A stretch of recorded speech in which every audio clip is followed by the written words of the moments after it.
Assalamualaikum warahmatullahi wabarakatuh. Perkenalkan, nama saya Wahyu Niko Saputra. Di sini saya akan menyampaikan materi fotografi mulai dari awal pemateri. Dan sejarah yang pertama adalah sejarah fotografi. Fotografi berasal dari bahasa Yunani, dari kata photos yang berarti cahaya, dan kata graphein yang berarti menggambar. Fotografi secara umum dapat diartikan dengan melukis dengan cahaya. Dikenal kurang lebih 165 tahun yang lalu. Dalam buku The History of Photography karya Alma Davenport, bahwa fotografi ditemukan pada abad ke-5 sebelum Masehi oleh Motti. Mengamati bahwa pada ruangan yang gelap yang di dindingnya terdapat lubang kecil pinhole. Dari lubang dari dinding tersebut akan terrefleksi pemandangan yang ada di luar ruang secara terbalik. Jason Nigas, seorang peneliti Prancis, menghasilkan sebuah foto berjudul View from Window at Grasse. Nietzsche, sebuah foto dengan melapisi pelat logam dengan senyawa buatannya. Pelat logam itu disinari dalam kamera obskur sampai 8 jam sampai tercipta gambar kabur dari puncak atap perkebunannya. 1941, Dr. Jurian Muni datang ke Indonesia, waktu itu bernama Hindia Belanda. Kasian Cercas, fotografer Jawa Tulen, kelahiran 1844, terlacak dari foto tertua buatannya tahun 1875. Kamera obskur. Kamera ini merupakan cikal bakal dari kamera masa kini, ditemukan oleh Aristoteles 330 sebelum Masehi, digunakan pertama kali oleh Johannes Kepler 1604. 1609 Kepler menyarankan menggunakan lensa pada kamera obskur agar mendapat proyeksi yang lebih bagus. Dikembangkan oleh Dargar Omania meledak di Eropa dan Amerika Serikat, di mana gambar permanen pada kaca dan logam menjadi populer. Meski Daguerre populer, namun memiliki kelemahan, yakni hanya bisa membuat hanya satu gambar saja tanpa bisa perbanyak. Kertas negatif. Pada tahun 1835, penemu Inggris William Henry Talbot menciptakan kertas negatif paper pertama. Sambil 9 tahun kemudian, pada tahun 1944, teknik baru yang tersebut dengan kalotipe ini dipatenkan. Meski cetakannya tidak sebagus foto Daguerre, tapi teknik ini bisa menghasilkan beberapa salinan dari negatif tunggal. Proses ini kemudian dinamakan fotografi dan kemudian diakui sebagai inspirator proses foto modern. Bubuk lampu flash ditemukan di Jerman pada tahun 1887 oleh Adolf Mitty dan Johannes Gardike.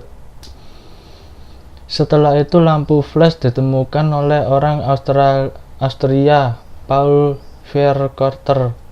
Lampu foto flash dipatenkan oleh Johannes Ostermeyer pada 3 September 1930. Kamera Polaroid atau foto instan ditemukan oleh Enwit Harper Land. Ia mengembangkan proses percetakan foto langsung jadi dengan menggunakan kamera Polaroid 1986. 1960-an, era fotografi modern dimulai aneka bentuk kamera modern, kamera analog vs kamera digital. Perbedaan antara kamera analog dan digital hanya berbeda pada media perekam dan beberapa instrumen lainnya. Kamera biasa menggunakan lensa untuk mentransfer hasil foto ke dalam film dari cahaya yang ditangkap. Film adalah media penyimpanan. Kamera digital menangkap dilakukan dengan komponen sensor CCD, CMOS, yang hasilnya kemudian akan direkam oleh dalam format digital ke dalam media simpan digital semacam memory card. Kamera analog vs kamera digital. Kamera analog tidak akan ditinggal oleh beberapa tahun ke depan. Fotografer akan tetap menggunakan kamera kelebihan yang dimilikannya. Kamera digital akan terus berkembang seiring dengan perkembangan teknologi elektronik dan produsen alat-alat elektronik yang terus bersaing. Dan tugas kedua adalah rule of third, komposisi yang membagi bidang foto menjadi 3 bagian secara vertikal dan 3 bagian secara horizontal, sehingga menghasilkan 9 bagian foto yang sama besar. Dengan pembagian bidang foto ini, maka didapat 4 titik persimpangan dari garis vertikal dan horizontal. Keempat titik tersebut dapat disebut 4 titik mata. Dalam aturan rule of third, jika kita menempatkan objek atau point of interest pada saat satu dari keempat titik tersebut, maka foto yang menghasilkan akan lebih seimbang dan menarik untuk dipandang. Salah satunya adalah tengah, menempatkan objek di tengah. Diagonal, kesan garis yang memotong dari sudut ke sudut persegi panjang. Latar belakang, foreground, objek yang terletak di antara objek dan fotografer. Foreground inilah yang dapat membantu menambahkan efek 3 dimensi dari sebuah foto, tapi jangan sampai foreground-nya itu terlalu dominan dan mengambil perhatian dari objek utama. Gunakanlah foreground sebagai framing untuk membingkai objek tersebut. Background, latar belakang dari objek sehingga terlihat keindahan dan tempat di mana objek berada. Penempatan gambar dari atas ke bawah, vertikal, sehingga kesan yang ditimbulkan tinggi, agung, kuat, kokoh, angkuh. Horizontal, penempatan gambar dari samping kiri ke kanan sehingga kesan yang ditimbulkan tenang, santai, luas, dan kalem, kompak. Damai, kalem, kompak. Pembingkaian framing dapat menambah kreasi kita untuk membentuk sebuah objek tampil menarik dan menambah keindahan pada bentuk. Pembingkaian yang memasukkan objek pada framing. Dan tugas ketiga adalah freeze levitasi, teknik pemotretan untuk benda yang bergerak yang bisa dibekukan. Freeze, semakin cepat pergerakan benda tersebut, maka semakin besar angka speed shutter yang kita setting untuk butuhkan. Panning, sebuah teknik fotografi dengan menggerakkan kamera ke arah objek. Panning bersama dengan melempas tombol shutter run dengan setting shutter speed 1/60 ke bawah sampai 1/8. Jelas dan kaburnya objek tergantung pada cepat atau lambatnya gerakan panning. Slow speed, pemotretan dengan dilakukan pada objek yang bergerak dengan shutter speed rendah, maka hasilnya gambar tampak kabur seakan-akan disapu, namun latar belakang masih jelas. Bulb, teknik pemotretan dengan mengatur kecepatan rana sesuai dengan waktu yang diinginkan. Teknik ini digunakan dengan menekan tombol rana dengan lebih lama. Bukaan terkecil pada diafragma Silhouette, teknik pemotretan dengan menghilangkan detail objek utama dengan cara menggelapkannya, dengan cara menempatkan objek di depan sumber cahaya, lalu mengatur pengaturan metering, ukuran atau acuan bagi framing, mana yang diperhitungkan exposure-nya, arah background. Kamera saat ini sudah memiliki kemampuan menghitung cahaya gelap dan terang cukup canggih dengan memahami exposure, ISO, dan diafragma. Shutter speed, kita sudah bisa memperhitungkan exposure yang pas dalam membandingkan daerah gelap dan terang. Itulah fitur metering itu bekerja. Metering, proses untuk membentukkan bagian mana dari framing yang akan diperhitungkan sebagai acuan cahaya yang akan direkam sensor kamera. Ada 3 metering, 1 metrik, 2 center weighted, 3 spot. Kamera akan memperhitungkan seluruh area di framing. Mode metrik biasa digunakan atau cocok untuk foto-foto landscape agar exposure yang dapat pada seluruh frame foto. Jika metrik akan mengukur seluruh cahaya pada framing, berbeda dengan mode sentry weighted. Dengan mode ini sensor akan mengukur dan memperhitungkan cahaya hanya setengah saja. Pilihan ini digunakan jika ingin memastikan objek di tengah frame adalah objek yang ingin ditonjolkan. Pengukuran dengan metering spot, kita bisa bebas menentukan area mana yang dijadikan untuk pengukuran cahaya. Metering spot biasanya digunakan untuk membuat foto siluet atau panggung. Jenis shot, field of view, merupakan ukuran jarak antara lensa ke objek. Sebuah objek bisa saja dipotret sangat dekat, cukup dekat, jauh, atau sangat jauh. Extreme close up, objek foto diambil dalam jarak yang sangat dekat sehingga detail objek akan terlihat jelas. Biasanya ditunjukkan pada bagian tertentu pada objek. Headshot, big close up, foto diambil dengan batasan dari kepala sampai dagu. Close up, gambar diambil dari jarak dekat pundak ke atas kepala, hanya sebagian dari objek yang terlihat seperti hanya mukanya saja. Medium shot, pengambilan dari jarak sedang. Jika objeknya orang, maka yang terlihat hanya separuh badannya dari perut pinggang ke atas. Medium long shot, pengambilan dari lutut hingga atas kepala. Full shot, pengambilan dari atas kepala sampai kaki. Long shot, objek foto dipotret dengan jarak yang sangat jauh sehingga porsi background menjadi lebih banyak sementara objek terlihat kecil. Sudut pengambilan gambar angle,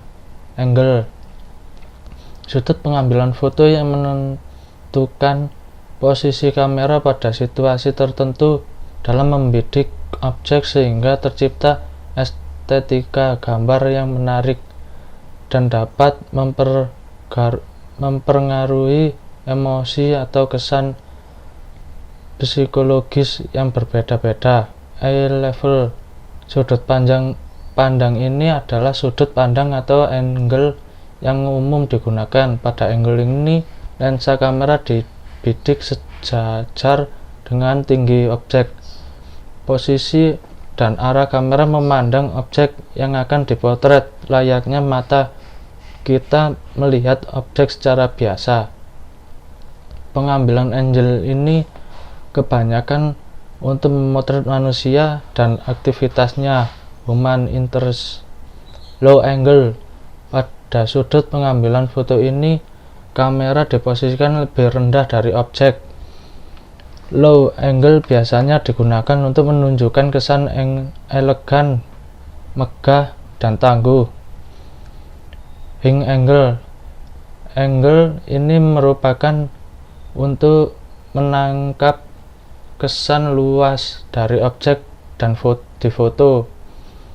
Pada angle ini kamera diposisikan lebih tinggi dari objek sehingga memberi kesan kecil dari objek yang difoto. Dengan angle ini kita bisa memasukkan elemen-elemen pendukung komposisi ke dalam frame. Dan materi selanjutnya adalah cahaya, merupakan gelombang elektromagnetis yang diterima oleh indera penglihat mata yang kemudian diteruskan ke otak yang akan merespon menanggapi rangsangan cahaya tersebut. Fungsi pencahayaan dalam kehidupan sehari-hari. Cahaya berfungsi membantu identifikasi objek oleh indera penglihatan mata. Di bidang fotografi sinematografi, pencahayaan memiliki fungsi-fungsi berikut: menyinari objek yang akan berhadapan dengan kamera, menciptakan gambar yang artistik, membuat efek khusus. Framing artinya sumber cahaya ada di depan objek yang difoto sehingga biasanya sumber cahaya ada di belakang kamera itu kita. Cahaya depan bisa datang lurus terhadap objek. Seperti kalau kita menghadap ke matahari, mayoritas foto dihasilkan dengan sumber cahaya yang ada di depan subjek. Sidling, cahaya mengenai subjek dari samping kiri atau kanan. Cahaya samping ini memberi kesan dimensional yang kuat. Sidling juga cocok digunakan pada foto hitam putih, di mana akan timbul kesan dramatis dalam foto. Backlight, cahaya belakang. Backlight terjadi saat kita memotret subjek dengan sumber cahaya yang berasal dari belakangnya. Dengan kata lain, sumber cahaya ada di depan kamera namun di belakang subjek. Pada saat kita memotret sebuah subjek yang membelakangi matahari, misalnya memotret teman yang menghadap ke timur pada jam 4 sore, maka akan terjadi backlight. Triple lighting, perumusan atau formula dasar sebuah pencahayaan dalam produksi video, film, dan foto. Scaling, pencahayaan utama yang diarahkan pada objek. Scaling merupakan sumber pencahayaan paling dominan. Biasanya scaling lebih terang dibandingkan dengan filling. Dalam desain 3-point pencahayaan, scaling ditempatkan pada sudut 45 derajat di atas subjek. Filling merupakan pencahayaan pengisi. Biasanya digunakan untuk menghilangkan banyak bayangan objek yang disebabkan oleh scaling. Filling ditempatkan berseberangan dengan subjek yang mempunyai jarak yang sama dengan scaling. Intensitas pencahayaan filling biasanya setengah dari scaling. Backlight, pencahayaan dari arah belakang objek berfungsi untuk memberikan dimensi agar subjek tidak menyatu dengan latar belakang. Pencahayaan ini terletakkan 45 derajat dari belakang subjek. Intensitas pencahayaan backlight sangat tergantung dari pencahayaan scaling dan filling, dan tentu saja tergantung pada subjeknya. Misal, backlight untuk orang berambut pirang akan sedikit berbeda dengan pencahayaan untuk orang yang warna rambut hitam. Dan materi selanjutnya adalah memotret foto refleksi yang menarik. Refleksi atau yang sering disebut teknik foto pantulan lebih berfokus pada bagaimana cara membidik sebagai objek gambar untuk mendapatkan 3 dimensi 3D sekaligus dalam satu frame foto. Foto refleksi melalui media pantulan, air maupun cermin, sehingga bayangan objek pada foto frame menjadi tampak terlihat memiliki dimensi yang lebih luas. Namun dalam tips foto refleksi ini tampaknya akan lebih bagus jika objek foto kita adalah alam, sehingga akan terkesan lebih natural. Depth of field, fokus dan sudut cahaya. Berhubungan dengan depth of field, cobalah gunakan angka f tinggi sekitar f/11 atau lebih untuk membantu menyeimbangkan objek sehingga mata melihatnya lebih dekat dengan refleksinya dan mendukung efek pantulan untuk muncul. Sedangkan fokus sangat bergantung pada jarak antara objek dengan pantulannya. Pertama, fokus pada objek, lalu pada refleksinya. Ini akan membuat hasil yang sedikit berbeda tergantung pada seberapa banyak perhatian yang diinginkan untuk refleksinya. Teknik slow speed. Salah satu aspek yang perlu dilakukan yaitu pengandalan teknik slow speed. Dengan kata lain, bisa menggunakan shutter speed lebih rendah, lebih lambat di atas 2 detik, yang berguna untuk memuluskan permukaan air, lalu menggunakan angka frame tinggi atau sekitar f11 atau lebih, karena akan membantu penyeimbangan objek sehingga mata melihatnya lebih dekat dengan refleksinya dan mendukung efek pantulan agar muncul. Dan materi terakhir adalah komposisi foto simple instagramable. Golden triangle. Kalau ini memang cocok digunakan untuk menyelaraskan bermacam objek dalam satu frame. Biasanya digunakan untuk foto flat lay dan foto produk. Leading lens biasanya dipakai saat nyetret atau motret alam alias landscape dengan memanfaatkan garis dari objek sekitar dan berfungsi untuk mengantarkan ke objek utama. Clear space. Sobat estetik instagramable lagi banyak nih pakai komposisi ini. Simple untuk menunjukkan suasana dan interaksi dengan alam sekitar. Sekian dari saya untuk materi ini. Saya akhiri videonya. Assalamualaikum warahmatullahi wabarakatuh.